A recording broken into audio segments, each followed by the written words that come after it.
ಪೂಜ್ಯಾಯ ರಾಘವೇಂದ್ರಾಯ ಸತ್ಯಧರ್ಮರತಾಯ ಚ ಭಜತಾಂ ಕಲ್ಪವೃಕ್ಷಾಯ ನಮತಾಂ ಕಾಮಧೇನುವೆ. ನಮ್ಮ ಕನಕಗಿರಿಯಿಂದ ಮಂತ್ರಾಲಯಕ್ಕೆ 25ನೇ ವರ್ಷದ ಪಾದಯಾತ್ರೆ ಹಮ್ಮಿಕೊಳ್ಳಲಾಗಿದ್ದು, ಯದನಮ್ಮಪ್ಪನ ಗುಡಿಯಿಂದ ವಾಲ್ಮೀಕಿ ಸರ್ಕಲ್ ವರೆಗೂ ಭಜನೆ ಮಾಡಿಕೊಂಡು ಭಜನಾ ಸಂಘದವರು ಪಾದಯಾತ್ರೆ ಹೋಗುವವರು ಎಲ್ಲರೂ ಭಜನೆ ಮಾಡ್ಕೊಂತ ರಾಯರ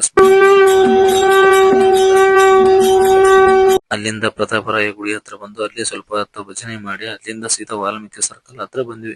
ಅಲ್ಲಿಂದ ಸೀದಾ ಹೋಗಿದ್ದು ನಾವು ವಡಕಿಗೆ.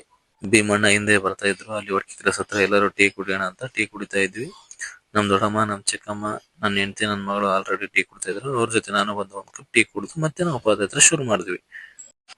ಹಂಗೆ ರೋಡಲ್ಲಿ ಸ್ವಲ್ಪ ಎಲ್ಲರೂ ನಗ್ನಗ್ತಾ ಆಡ್ಕೊಂತ ಎಲ್ಲರೂ ಹಿಂದೆ ಬರ್ತಾ ಇದ್ರು. ಪಂಪಣ್ಣ, ಸೌಮ್ಯ, ಶೇಖರಪ್ಪಣ್ಣ ಎಲ್ಲರೂ ಬರ್ತಾ ಇದ್ರು.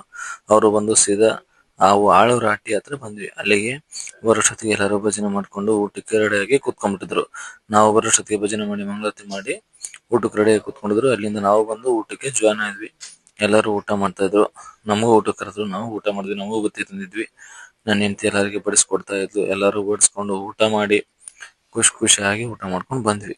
ಪಾದಯಾತ್ರೆ ಹೋಗುವವರಿಗೆ ಎಲ್ಲರಿಗೆ ಕೊಡುಗಡೆಗೆ ಕಂಠೀರಂಗಪ್ಪ ನಾಯಕ್ ಉಪಾಧ್ಯಕ್ಷ ಅವರು ಟಿ ಶರ್ಟ್ ಕೊಡಿಸಿದ್ದು. ಅಲ್ಲಿಂದ ನಾವು ಮತ್ತೆ ಪಾದಯಾತ್ರೆ ಶುರು ಮಾಡಿದ್ವಿ. ನಮ್ ತಂಗಿ ಆಯ್ ಅಂತ ಇದ್ಲು. ಎಲ್ಲರೂ ಹಿಂದೆ ಬರ್ತಾ ಇದ್ರು. ಅಲ್ಲಿಂದ ನನ್ನ ಮಗಳು, ನನ್ನ ಹೆಂಡತಿ ಹೋಗ್ತಾ ಇದ್ರು. ನಾವು ಸೀದಾ ಅಲ್ಲಿಂದ ನವಲಿಗೆ ಬಂದ್ವಿ. ನವಲಿಯಲ್ಲಿ ಆಲ್ರೆಡಿ ಭಜನೆ ರೆಡಿ ಮಾಡ್ಕೊಂಡಿದ್ರು. ಇಲ್ಲಿ ವೀರೇಶಣ್ಣ ಕೂತ್ಕೊಂಡಿದ್ದ. ಇವರು ಪ್ರಕಾಶ್ ಹುಡಿ ಅವರು ನಿಂತ್ಕೊಂಡಿದ್ರು. ಹಂಗೆ ನಾವು ಅಲ್ಲಿಂದ ಟೀ ಕುಡ್ಕೊಂಡು ಸ್ವಲ್ಪ ಕುತ್ಕೊಂಡಂತ ಟೀ ಶಾಪ್ ಹತ್ರ ಕುತ್ಕೊಂಡಿದ್ವಿ. ಅಲ್ಲಿಂದ ಅಮ್ಮನವ್ರು ಅಲ್ಲೇ ಕುತ್ಕೊಂಡಿದ್ರು. ಅವ್ರಿಗೆ ಆಯ್ ಹೇಳಿ ಭಜನೆ ಶುರು ಮಾಡ್ಕೊಂಡು ಮುಂದೆ ಹೋದ್ವಿ. ಅಲ್ಲಿಂದ ಬಂದಿದ್ದು ನಾವು ಸೀದಾ ಜಾಲಹಳ್ಳಿಗೆ. ಬಸಾಪುರ, ಮೈಲಾಪುರ ಎಂಬ 2 ಊರು ಬರ್ತವೆ. ಅಲ್ಲಿ ನಾವು ವಿಡಿಯೋ ಮಾಡ್ಬೇಕಾಗಿತ್ತು. ಅಲ್ಲಿ ಕರೆಂಟ್ ಹೋದ ಕಾರಣ ವಿಡಿಯೋ ಮಾಡಕ್ಕಾಗಿಲ್ಲ. ಅಲ್ಲಿಂದ ಸೀದಾ ನಾವು ದೇವಸ್ಥಾನಕ್ಕೆ ಬಂದು ಫೈನಲ್ ಆಗಿ ನಾವು ಬಂದಿದ್ದು ಜಾಲಹಳ್ಳಿಗೆ. ಇಲ್ಲಿ ಜಾಲಹಳ್ಳಿಯಲ್ಲಿ ಆಗಲೇ ಭಜನೆ ಮಾಡಿ ಮಂಗಳಾರತಿ ಮಾಡಿದ್ರು. ಅಲ್ಲಿ ನಾವು ಊಟ ಮಾಡಿಸಿದಂತ ಬಸಣ್ಣ ಕಡೆ ಸಜ್ಜನ್ ಅವರಿಗೆ ನಮ್ಮ ಭಜನಾ ವತಿಯಿಂದ ಸನ್ಮಾನ ಮಾಡಿದ್ದೆವು. ಸನ್ಮಾನ ಮಾಡಿದ ತಕ್ಷಣ ನಾವು ನಂತರ ಸೀದಾ ಹೋಗಿದ್ದು ಊಟಕ್ಕೆ. ಅಲ್ಲಿಂದ ಬಂದು ಊಟ ಮಾಡಿ ನಾವು ಇವತ್ತು ರಾತ್ರಿ ಜಾಲಹಳ್ಳಿ ಗ್ರಾಮದಲ್ಲಿ ವಸತಿ ಮಾಡಿ ಬೆಳಗ್ಗೆ ಎದ್ದು ಹೋಗುತ್ತೇವೆ. ಇದು ಒಂದು ದಿನದ ಪಾದಯಾತ್ರೆ ವಿವರ. ರಾಯರಿದ್ದಾರೆ.